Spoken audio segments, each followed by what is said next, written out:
Hey guys, this is Dmitry with Canucks and welcome back to another review. In the previous stacker video, we took a look at the HAF 935 that incorporated a mid-tower plus a smaller companion to be used for water cooling or drive storage, which proved to be effective for that exact purpose, but that wasn't as effective for a secondary system, and that's exactly where the 915F comes in play. Sold at $70 is a bit on the high end considering it's only a mini ITX chassis, and on its own it's not really the best option for a mini ITX build. However, in conjunction with another stacker, this is a whole different story. Now, while the concept of the stacking is not entirely new, with custom pedestals available from only a handful of companies, Cooler Master is expanding the possibilities with the stacker line to a whole new level. At the front, we get a power button, audio jacks, and USB 3 ports. As with the 915R, the top panel is removable and the chassis looks very much identical, with the same side panels to house triple 120s or dual 140mm fans. But coming around to the back, the 915F is designed for a mini ITX system, so we get an exhaust fan and a power cable pass-through, as the power supply is now relocated to the front with the extension cable. Now, I don't know why Cooler Master still uses these really annoying dust filters for the power supply, and I really would like to see that changed.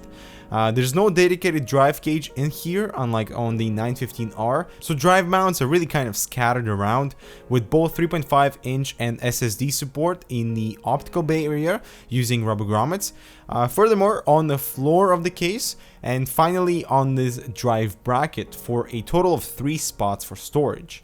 Installing our mini ITX motherboard and starting with the initial cable work, the 915 doesn't really seem to have any cable management system in place.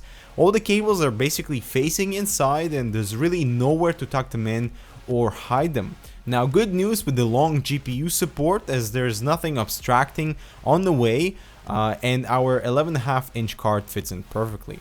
And as you can see from above, I wasn't able to pass any cables behind the drive bracket, so it really comes down to having a minimalistic build in order for it to look clean. And one thing I also wish Cooler Master would have taken into account is minimizing or at least hiding all the front panel connectors cables, which, as you can see, just adds to the overall cable clutter.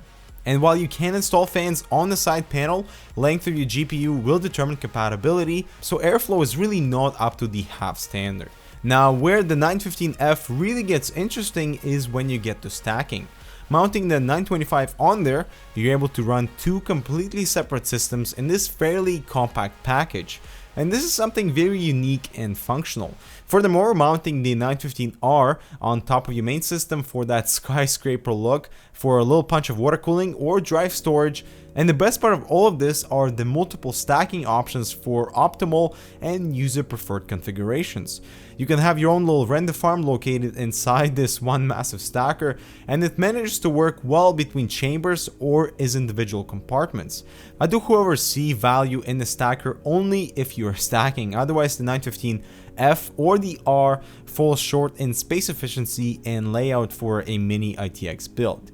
And to conclude with the stacker 915F, I'm really starting to appreciate the concept more with the purpose of multi-system builds. I mean, the ability to have 3 PCs inside this combination is very appealing, and while size may seem like an issue in the beginning, if you think about it, having 3 separate chassis to perform the same task, and the stacker really comes out to become space efficient for what it can do.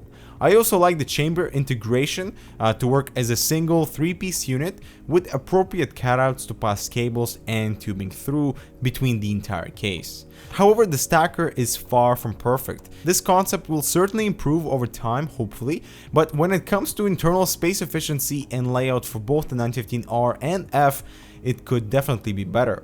Cable management, for one, is a complete pain in the 915F with a full system installed, and airflow just does not live up to the HAF standard.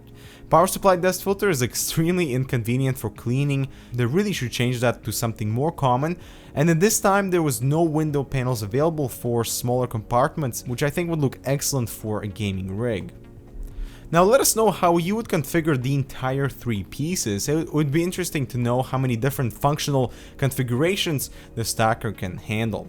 As always, leave your comments below, don't forget to subscribe for more similar content, and we'll see you in the next one.